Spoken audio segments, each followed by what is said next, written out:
한때 아시아의 심장이라 불리던 상하이의 번화가는 이제 인정마저 끊겨버린 채 서늘한 침묵만이 감도는 유령 도시로 급격히 변모하고 있습니다. 월세 400만 원을 호가하던 이 노른자위 상권의 매장들은 이제 단돈 10만 원에 내놓아도 들어오려는 세입자가 전혀 없는 참혹한 실정입니다. 과거에 화려했던 경제적 명성이 99% 이상 증발해버린 이 풍경은 14억 인구의 거대 시장인 중국이 마주한 잔인한 진실을 상징합니다. 세계 2위의 경제 대국인 중국에서 도대체 어떤 거대한 균열이 일어났기에 수많은 청년은 내일이 없는 절망 속에서 하루를 버티는 것일까요? 우리는 오늘 중국 경제의 몰락을 예고하는 7가지 결정적인 신호들을 분석하여 현재 벌어지는 구조적 위기의 실체를 낱낱이 파헤쳐 보겠습니다. 부동산 시장의 붕괴부터 청년 실업의 지옥, 빅테크의 대량 해고와 소비 절벽까지 이어지는 이 악순환의 고리들은 거대한 침몰의 전조입니다. 첫 번째 신호는 중국 경제의 가장 거대한 기둥인 부동산 시장의 붕괴이며, 이는 중국인들에게 단순한 재테크 실패 이상의 공포를 의미합니다. 중국 가정은 전체 자산 중 무려 70%에서 85%라는 절대적인 비중을 아파트 한 채에 쏟아부었기에 부동산의 침몰은 곧 파산을 뜻합니다. 베이징이나 상하이 같은 대도시를 벗어난 2선, 3선 도시들의 아파트 가격은 이미 고점 대비 평균 20% 이상 폭락하며 바닥을 뚫었습니다. 일부 지역은 자산 가치가 말 그대로 반토막이 났으며 평생을 바쳐 모은 노후 자금이 한순간에 연기처럼 사라지는 비극이 도처에 널렸습니다. 비록 통장 잔고의 숫자는 변하지 않았을지라도 실질적인 재산이 절반으로 줄어든 수억 명의 중산층은 이미 심각한 경제적 공황 상태에 빠졌습니다. 2025년 한 해 동안 부동산 개발 투자는 전년 대비 15.9% 급감했으며 새로 짓기 시작한 아파트 면적 또한 20% 넘게 줄어들었습니다. 중국 최대 개발 업체인 헝다가 무너진 이후 비구이 위안과 완커 같은 거대 공룡들마저 줄줄이 쓰러지며 부동산 도미노 붕괴가 현실화되고 있습니다. 중국 국내 총생산인 GDP의 4분의 1을 차지하는 부동산이 무너지는 것은 4층 건물의 1층 기둥이 통째로 뽑혀나가는 것과 같습니다. 중산층의 자산이 부동산 폭락과 함께 증발하는 현상은 단순히 시장 위기를 넘어 중국 경제 시스템의 뿌리를 뒤흔드는 치명적인 신호입니다. 두 번째 신호는 나라 절반이 백수라는 자주 섞인 목소리가 들릴 정도로 심각해진 청년 실업의 참혹하고도 잔인한 아비규환 현장입니다. 2025년 8월 기준 학생을 제외한 청년 실업률은 18.9%를 기록했으며, 이는 거리에 있는 청년 5명 중 1명은 무직입니다. 2025년 한 해에만 220만 명이라는 역대 최다 졸업생이 취업시장에 쏟아져 나왔지만 그들을 받아줄 일자리는 이미 자취를 감췄습니다.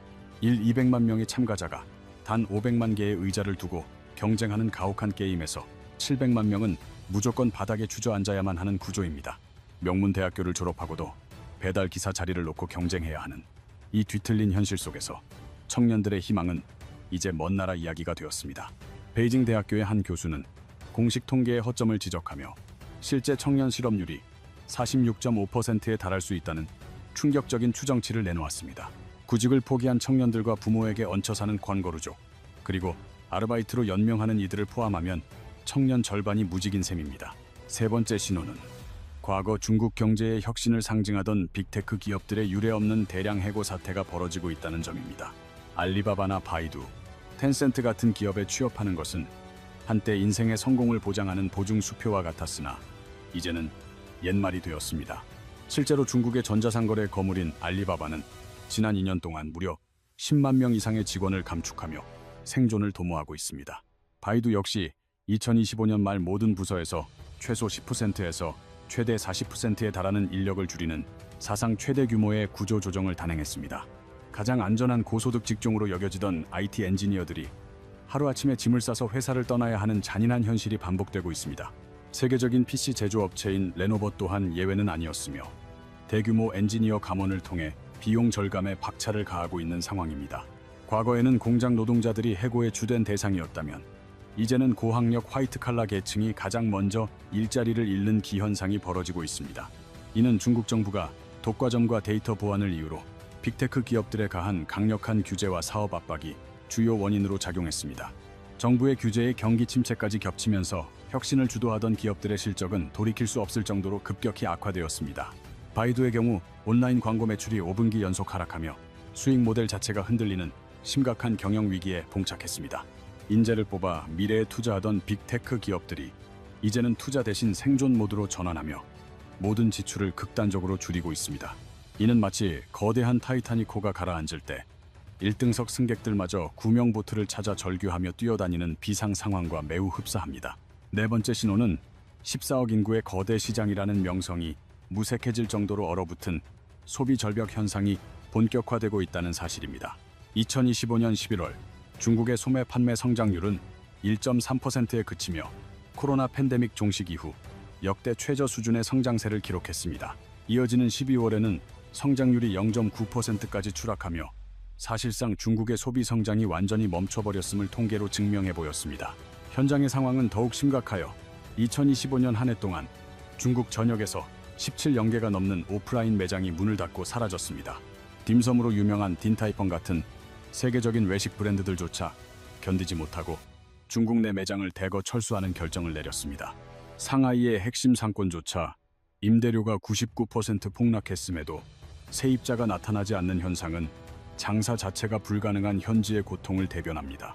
한때 세계 명품 시장의 큰 손으로 불리던 중국인들의 소비 행태는 이제 자취를 감췄으며 루이비통과 샤넬 매장 앞에 긴 줄은 옛 유물이 되었습니다. 2024년 중국 내 명품 판매는 20% 가까이 급감했고 브랜드들은 이제 돈 안 되는 중소도시 매장을 철수하며 핵심 지역으로 숨어들고 있습니다. 과거의 명품은 중산층의 성공을 상징하는 훈장이었으나 이제는 그 가방들을 중고로 팔아 당장의 생활비와 월세를 보태야 하는 비참한 처지가 되었습니다. 자산 가격이 떨어지면 소득이 그대로여도 심리적 위축으로 소비를 줄이는 역자산 효과가 14억 중국 인구의 마음을 꽁꽁 얼려버린 것입니다.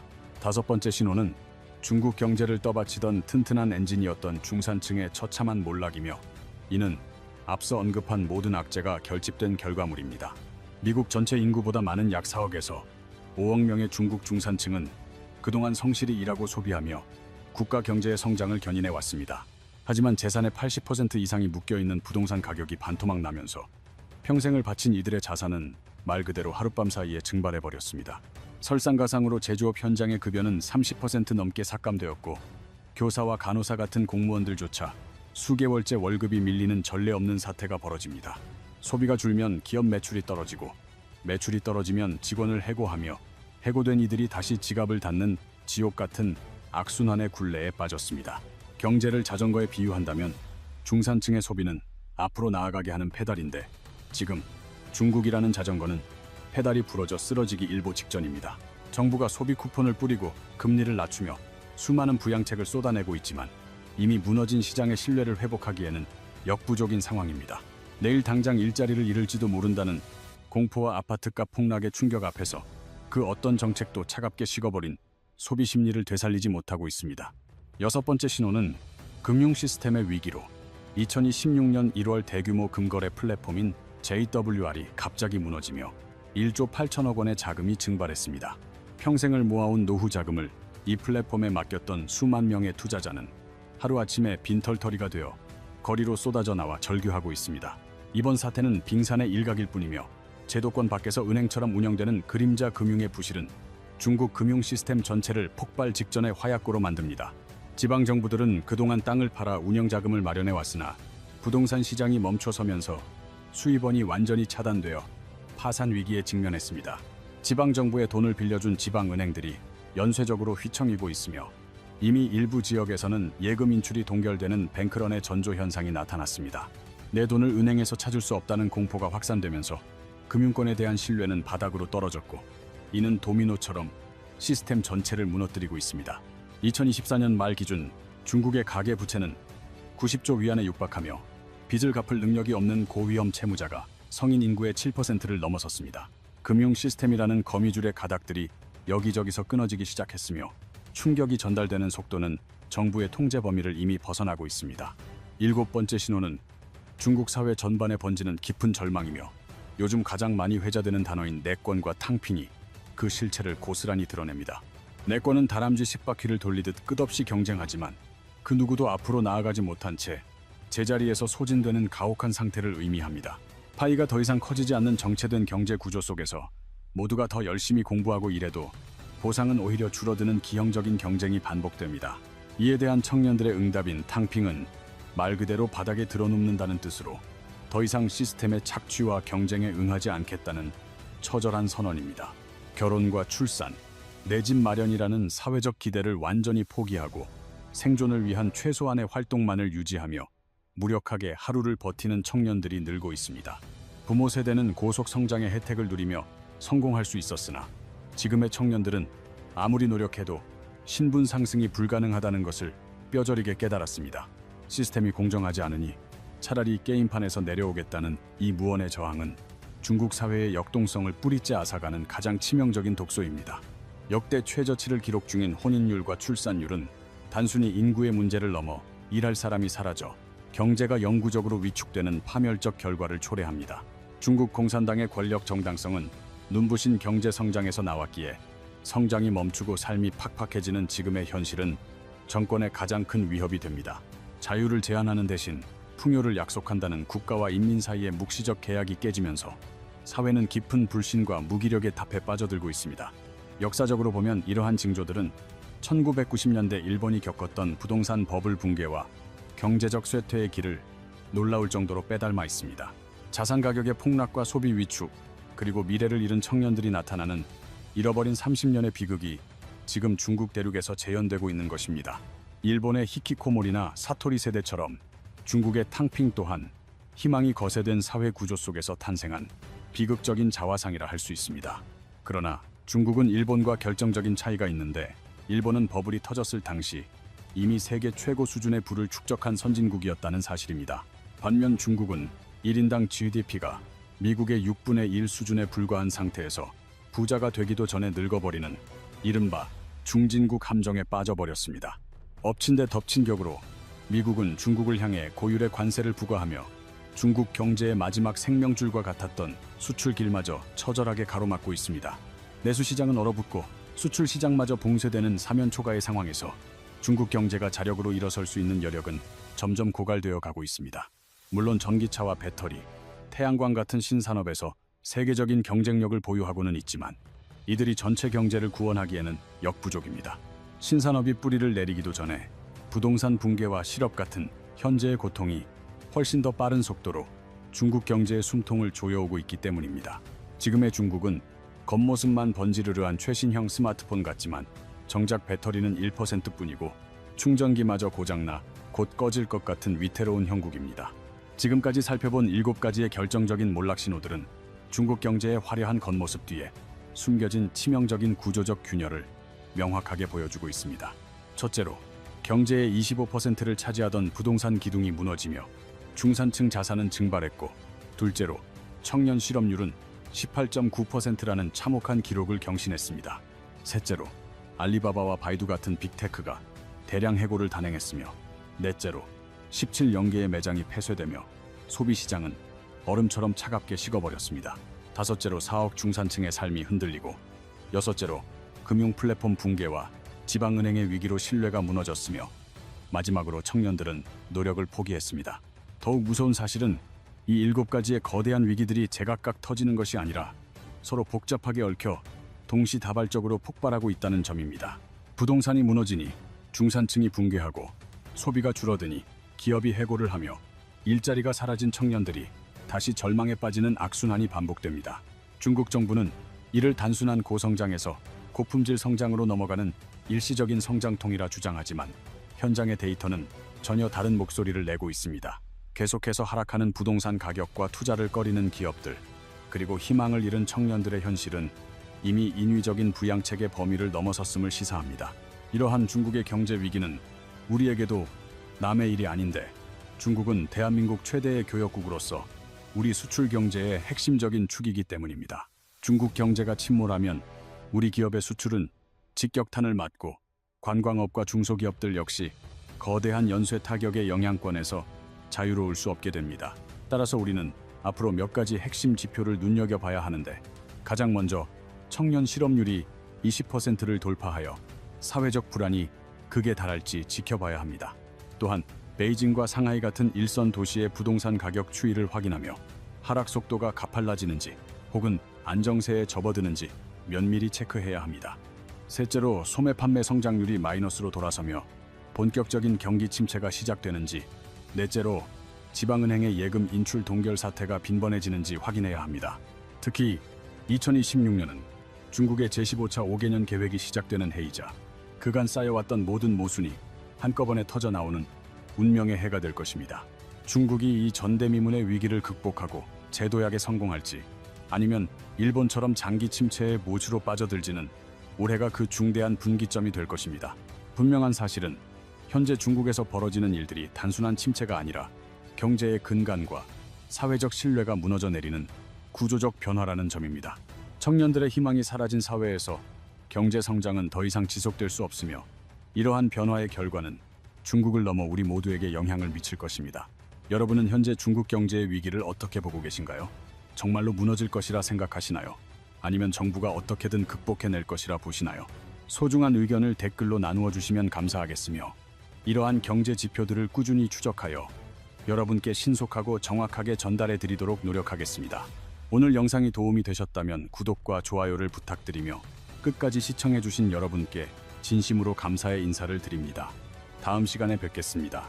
불과 얼마 전까지 온스당 116달러를 돌파하며 기세등등하게 치솟던 은값이 순식간에 80달러 선까지 밀려 내려오며 투자자들에게 거대한 공포의 파도를 던지고 있습니다.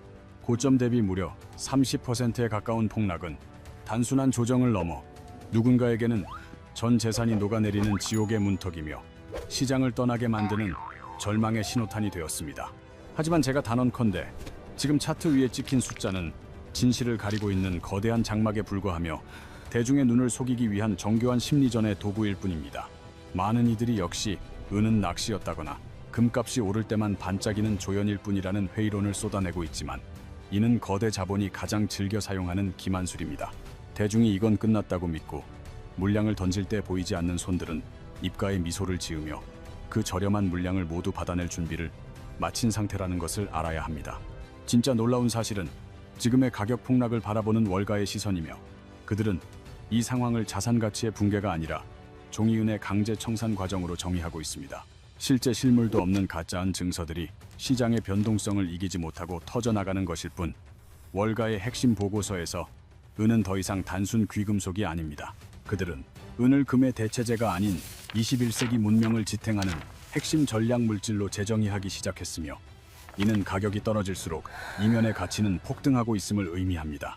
이 혼란 속에서 우리가 주목해야 할 것은 매수 호가창이 아니라 삼성 SDI의 전고체 배터리 양산 라인과 전 세계 AI 데이터 센터의 냉각 설계도입니다. 차트 위에서 숫자가 깎여 나가는 동안 산업 현장에서는 은을 확보하지 못해 비상이 걸렸으며, 물리적 현실과 모니터 속 숫자 사이의 괴리는 극에 달했습니다. 이것은 단순한 추측이 아니라 데이터가 증명하는 팩트이며, 삼성 SDI가 사활을 건 전고체 배터리 한 대에는 무려 약 1kg의 은이 필수적으로 들어갑니다. 기존 배터리와 비교하면은 사용량이 50배 이상 폭증하는 것인데, 제조사 입장에서 은은 있으면 좋은 것이 아니라 반드시 흘려야 하는 산업의 혈액입니다. 삼성이 수조 원을 투자한 양산 라인을 은이 없어서 멈추게 할 리 없기에, 그들에게 은은 가격을 따지는 투자 대상이 아닌 생존을 위한 필수 원자재입니다. 지금 은을 단순 투자 차트로만 분석하는 것은 초거대 기업들이 벌이는 생존형 원자재 확보 전쟁을 구멍가게 수준의 매매로 치부하는 치명적인 오판이 될 것입니다. 70조 원이 증발했다는 뉴스에 떨고 계시겠지만, 사실 대기업들은 타오르는 불길 속에서 은이라는 실물 자산을 조용히 자신들의 창고로 빼돌리고 있는 형국입니다. 종이 조각이 타버리는 동안 실물 자산의 가치는 오히려 더 견고해지고 있으며, 삼성이 저토록 미친 듯이 은을 쓸어 담는데 가격이 떨어지는 모순을 직시하십시오. 공급은 줄어들고 수요는 폭발하는데 가격이 떨어지는 것은 경제학적으로 불가능한 일이며, 이는 누군가 의도적으로 가격을 짓누르며 실물을 매집할 시간을 벌고 있다는 뜻입니다. 이제 조작된 가격의 실체와 거대 시스템의 이면이 드러나기 시작했으며, 시선을 신환경 에너지라고 불리는 태양광 산업의 거대한 블랙홀로 돌려보아야 할 시점입니다. 최근 태양광 패널 기술이 고효율 방식으로 완전히 전환되면서 최신 패널들은 기존 제품보다 훨씬 더 많은 양의 은을 소모하며 시장의 수급을 파괴하고 있습니다. 효율을 단 1% 올리기 위해 은 사용량을 무려 80%나 폭증시킨 이 기술적 변화는 지구상의 은 실물을 무서운 속도로 집어삼키는 강력한 기폭제가 되었습니다. 2025년 결산 기준으로 전 세계 태양광 산업이 집어삼킨 은의 양은 무려 3억 온스에 달하며 이는 전 세계 연간 공급량의 40%에 육박하는 수치입니다. 전문가들의 모든 예상을 아득히 상회하는 이러한 수요 폭격은 시장의 수급 균형을 완전히 무너뜨리며 시장 분석가들을 당황하게 만드는 파괴적인 수치입니다. 여기에 기름을 붓는 AI 혁명은 데이터 센터의 거대한 전력을 효율적으로 전달하기 위해 고대 역폭 메모리인 HBM과 고효율 전력망의 은도금을 필수적으로 요구합니다. 전기가 흐르는 모든 곳에 가장 완벽한 전도체로 쓰이는 은은 이제 대체 불가능한 AI의 혈관으로서 시스템이 1초도 멈추지 않게 하는 핵심 요소입니다.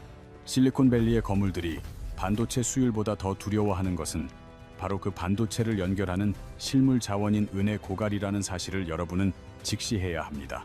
은의 가장 비극적이면서도 강력한 특징은 산업 현장에서 한번 쓰이고 나면 금처럼 보관되는 것이 아니라 그대로 사라져버리는 소멸성에 있습니다. 태양광 패널이나 스마트폰 회로에 들어간 극미량의 은을 회수하는 비용이 새로 캐는 것보다 비싸기 때문에 은은 쓰면 쓸수록 지구상에서 영원히 사라집니다. 매일같이 산업의 용광로 속에서 불타 없어지는 은은 시간이 갈수록 금보다 훨씬 더 희귀해질 수밖에 없는 산업재로서의 비극적인 운명을 지니고 있습니다. 1억 원짜리 테슬라 전기차를 제조할 때 들어가는 은값이 온스당 80달러에서 100달러로 오른다고 해서 테슬라가 생산을 중단할 가능성은 전혀 없습니다. 제조사들에게 은값은 무조건 지불해야 하는 통행료와 같으며 은값이 얼마가 되든 그들은 제품 생산을 위해 이 비용을 지불하고 은을 사야만 합니다. 100만 마리의 치킨을 튀겨야 하는 상황에서 기름값이 조금 올랐다고 장사를 포기하지 않듯 대기업들에게 은은 생존을 위해 반드시 확보해야 할 혈액입니다. 결국 은값 폭락에 절망하며 물량을 던지는 쪽은 개미들 뿐이고 대기업들은 이 통행료를 싸게 낼 기회라며 미소를 지으며 시장의 실물을 빨아들이고 있습니다. 지금 삼성과 테슬라 그리고 글로벌 AI 기업들은 실물 시장을 향해 동시에 달려들고 있으며 가격이 하락할수록 물량 확보를 위한 공포 섞인 경쟁은 심화됩니다. 돈이 아무리 많아도 실제 공장을 돌릴 실물은 부족하면 기업의 거대한 시가총액은 한낱 숫자에 불과하다는 사실을 그들은 너무나 잘 알고 있습니다. 은값이 아무리 폭등해도 공급을 갑자기 늘릴 수 없는 물리적 한계가 존재하며 이 도미노가 무너지는 순간 은의 가격표는 영원히 바뀔 수밖에 없습니다. 가격이 폭등하면 광산에서 더 많이 캐내면 그만이라고 생각하시겠지만 전 세계 은 생산량의 70%는 은광산이 아닌 다른 금속 광산의 부산물입니다. 구리나 아연의 수요가 늘어나지 않는다면 은값이 200달러로 치솟아도 은만 따로 증산할 수 없는 태생적인 한계가 공급망의 목을 강하게 죄고 있습니다. 마치 달걀 노른자가 더 필요하다고 해서 닭에게 달걀을 더 낳게 할 수 없는 것과 같은 이러한 물리적 병목 현상이 은 시장의 핵심적인 모순입니다. 우리는 지금 인류 역사상 유례없는 구조적 공급 적자의 한복판에 서 있으며 2021년부터 시작된 이 적자는 벌써 6년 연속으로 지속되고 있습니다. 특히 2025년 한 해에만 무려 2.5억에서 5억 온스의 은이 부족했으며 이는 단순히 물량이 모자란 수준이 아니라 창고의 재고가 바닥나고 있다는 뜻입니다. 물은 이미 말라붙었는데 하류에서는 더 많은 물을 내놓으라고 아우성치는 격이며 재고 고갈은 가격이 점진적으로 오르는 것이 아니라 어느 순간 수직으로 폭발한다는 신호입니다. 재고는 바닥이고 수요는 미쳤는데 화면 속 가격은 왜 30%나 폭락했는지 의문이 드신다면 그 해답은 뉴욕 상품 거래소인 코맥스의 금고 안에 숨겨져 있습니다. 현재 코맥스의 가용 재고는 최근 몇 년 사이 80% 이상 증발했음에도 가격이 떨어지는 이유는 실물 인출을 막기 위해 선물 시장에서 종이은을 투하하고 있기 때문입니다. 이번 폭락은 진실을 감추기 위한 월가의 마지막 발악이자 실물을 인도받으려는 투자자들에게 은값의 메리트가 없으니 포기하라는 기만적인 메시지를 던지는 연막탄일 뿐입니다. 이미 월가의 엘리트들 사이에서는 은행 예금을 빼내는 뱅크런보다 무서운 실물 은을 빼내는 볼트런이 끝난 상태이며 그들은 시스템이 임계점에 도달했음을 알고 있습니다. 종이 위에 적힌 숫자는 언제든 휴지 조각이 될 수 있지만 금고 안에 든 묵직한 은괴는 절대 배신하지 않는다는 사실을 진짜 부자들은 이미 행동으로 증명했습니다. 일반인들이 뉴스에 일희일비할 때 부자들은 전 세계 금고에서 실물을 직접 빼내어 자신들의 개인 금고로 옮겨두었으며 이는 시스템의 한계를 보여주는 강력한 증거입니다.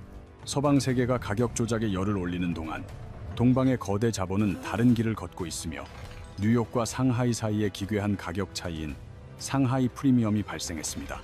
코맥스에서는 은값이 $80라고 주장하지만 중국 상하이 황금거래소에서는 $100에 육박하는 가격에 거래되며 동방의 자본은 웃돈을 줘서라도 실물을 싹쓸이하고 있습니다. 뉴욕에서 $80에 파는 물건을 중국인이 $100에 줄 서서 사가고 있는 이 기괴한 현상은 현재 우리가 보고 있는 가격이 실물과는 상관없는 허상임을 가리킵니다. 현재 거래되는 은 선물은 실제 존재하지 않는 은을 장부상에서 숫자로만 굴리는 종이은에 불과하며 실물 이론스를 두고 수백 명이 자기 것이라고 주장하는 꼴입니다. 만약 이들이 동시에 내 실물 은을 내놓으라고 요구하는 순간 시스템은 그 즉시 붕괴될 것이며 현재의 폭락은 이 거대한 폭탄 돌리기의 시간을 억지로 늘리려는 수단입니다. 30% 폭락이라는 자욱한 연기 뒤에서는 진짜 거대한 도미노가 쓰러지기 시작했으며 이는 실물 은을 확보하지 못하면 공장이 멈추는 대기업들의 생존형 매수를 부추길 것입니다. 이번 하락은 위기가 아니라 피지컬 스퀴즈의 서막일 뿐이며 삼성이나 테슬라 같은 거물들은 지금 이 순간에도 가격이 아니라 물량이 남아있는지를 묻고 있습니다. 가격이 인위적으로 눌려있는 지금 그들은 조용히 시장의 모든 실물을 빨아들이고 있으며 우리가 꿈꿨던 온스당 $100는 이제 목표가 아니라 단단한 바닥이 될 것입니다. 재고가 완전히 고갈된 상태에서 발생하는 패닉바잉은 그 어떤 차트 분석으로도 설명할 수 없는 미지의 영역으로 가격을 순식간에 끌어올릴 준비를 마쳤습니다. 식당 메뉴판 가격은 반값인데 정작 재료가 없어서 음식을 못 파는 상황이 오면 그때부터는 가격표의 숫자가 아니라 물건을 준 사람이 부르는 게 곧 가격이 됩니다. 현재 시장은 기괴할 정도로 왜곡되어 비트코인과 금이 역대 최고가를 경신하며 축제를 벌일 때 오직 은만이 인위적으로 30%나 눌려있는 상태입니다.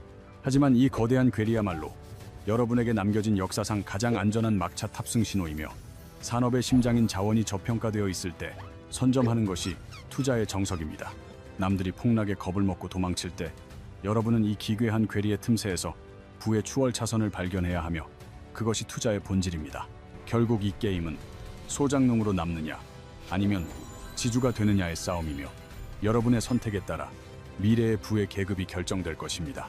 떨어지는 종이 가격에 일희일비하며 소중한 자산을 내던지는 사람은 평생 자본의 노예로 사는 소장농의 삶을 반복할 뿐입니다. 반면 지금의 폭락을 이용해 미래 산업의 목줄인 실물 은을 확보하는 사람은 산업 생태계를 지배하는 지주가 될 수 있습니다. 삼성의 미래 자원을 할인된 가격에 선점하는 지주가 될 것인지 아니면 공포의 함정에 빠져 털리는 소장농이 될 것인지 묻겠습니다. 선택은 명확하며 이제는 막연한 기다림이 아니라 구체적인 행동에 나서서 여러분의 자산을 실물로 보호해야 할 때가 왔습니다. 지금 당장 종이로 된 파생 상품이 아니라 손에 확실히 잡히는 실물바와 코인을 확보하는데 모든 역량을 집중하십시오. 또한 시장의 변동성을 이겨내기 위해 한꺼번에 모든 것을 걸기보다는 철저하게 분할 매수하는 지혜로운 전략을 세워야만 합니다. 가격이 눌릴 때마다 조금씩 실물 비중을 늘려가며 나만의 금고를 채우는 과정은 위기 속에서 가장 단단한 방패를 만드는 일입니다. 실물은 인위적으로 조작될 수 없으며 대재앙이나 위기의 순간에 당신의 재산을 지켜줄 유일하고도 확실한 마지막 보루가 될 것입니다. 우리에게 남은 시간은 그리 많지 않으며 2026년 하반기 삼성 SDI의 전고체 배터리 양산 소식이 전 세계를 뒤흔들 것입니다. 그 뉴스가 헤드라인을 장식하는 순간 지금의 $80라는 가격은 전설 속에서나 존재하던 아주 먼 이야기처럼 들리게 될 것입니다. 이번 30% 폭락은 시장이 여러분에게 준 마지막 자비이자 다시는 오지 않을 부의 기회라는 점을 반드시 명심하시기 바랍니다. 전 세계가 은을 향해 미친 듯이 달려오기 전, 그리고 금고무늬 안에서 잠기기 전에 여러분의 자리를 먼저 선점해야 합니다. 2026년 하반기는 여러분의 생각보다 훨씬 빠르게 다가오고 있으며 역사는 준비된 자에게만 그 열매를 허락한다는 진리를 잊지 마십시오. 이제 진실을 마주한 여러분께 묻고 싶습니다. 조작된 종이 가격에 속아 미래 산업의 심장인 이 소중한 물질을 포기하시겠습니까? 아니면 거대 시스템의 이면을 꿰뚫어보고 손에 잡히는 영원한 가치를 쥐어 여러분의 미래를 스스로 설계하시겠습니까? 눈앞에 보이는 숫자가 아니라 발밑에 숨겨진 진실을 믿는 사람만이 다가올 거대한 부의 이동에서 주인공이 될 수 있습니다. 여러분의 오늘의 결단이 여러분의 10년 뒤를 바꿀 것이며 저는 여러분이 올바른 선택을 할 것이라 굳게 믿고 있습니다. 지금 이 순간 은에 대한 여러분의 생각은 어떠신가요? 여전히 위험한 도박인가요? 아니면 일생일대의 기회라고 보시나요?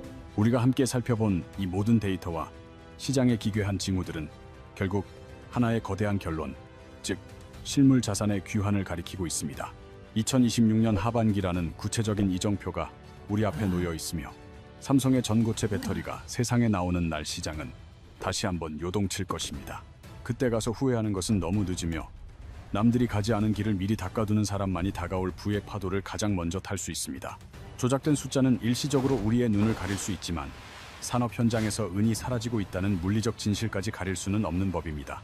금과 비트코인이 전성기를 누리는 지금 소외된 것처럼 보이는 은이야말로 여러분의 포트폴리오를 지켜줄 가장 강력한 비밀병기가 될 것입니다. 투자는 단순히 돈을 버는 행위가 아니라 세상이 돌아가는 원리를 이해하고 그 변화의 흐름에 자신을 미리 실어놓는 고도의 지적 게임입니다. 여러분은 오늘 이 영상을 통해 거대 자본이 숨기려 했던 진실의 한 조각을 발견하셨으며 이제 그 조각을 어떻게 활용할지는 여러분의 몫입니다. 떨어지는 가격표가 아니라 그 이면에서 소리 없이 움직이는 거대 기업들의 발걸음을 믿고 여러분의 소신을 끝까지 지켜나가시길 바랍니다. 실물 은을 확보하고 분할 매수를 실천하며 다가올 2026년의 축제에서 당당하게 지주로서의 권리를 누리는 주인공이 되시길 응원합니다. 긴 시간 동안 함께해 주셔서 감사드리며 오늘 이 시간이 여러분의 부의 여정에 작은 등불이 되었기를 진심으로 바랍니다. 오늘 다루는 시장의 실체와 2026년 전망에 대해 더 궁금한 점이 있다면 언제든 자유롭게 여러분의 생각을 공유해 주세요. 여러분의 댓글 하나하나가 진실을 찾아가는 여정에 큰 힘이 되며 함께 토론하며 더 깊은 통찰을 나누고 싶습니다. 아직 구독하지 않으셨다면 구독과 알림 설정을 통해 앞으로 펼쳐질 급변하는 경제시장의 핵심 정보를 놓치지 마시길 바랍니다. 좋아요는 이 진실의 메시지가 더 많은 사람에게 전달되는 데 큰 도움이 되며 제가 다음 영상을 제작하는 데 강력한 동기부여가 됩니다. 다음 시간에는 삼성 SDI 이외에도 은 시장을 뒤흔들 또 다른 숨겨진 산업 플레이어들에 대해 더 심도 있게 다뤄보도록 하겠습니다. 여러분의 경제적 자유를 향한 길에 제가 항상 든든한 동반자가 되어드릴 것을 약속하며 오늘의 분석을 여기서 마칩니다. 부의 추월차선은 멀리 있지 않으며 지금 여러분의 발밑에 놓인 이 기회를 절대 가볍게 여기지 마시길 다시 한번 당부드립니다. 진실을 보는 눈을 가진 여러분의 밝은 미래를 진심으로 축복하며 다음 영상에서 더욱 놀라운 정보와 함께 돌아오겠습니다. 지금까지 여러분의 성공적인 투자를 돕는 든든한 조력자이자 부의 길잡이였습니다. 시청해주신 여러분 진심으로 감사합니다. 자, 이제 마지막으로 묻겠습니다. 당신은 오늘 어떤 선택으로 당신의 내일을 바꾸시겠습니까? 지금 바로 행동하십시오.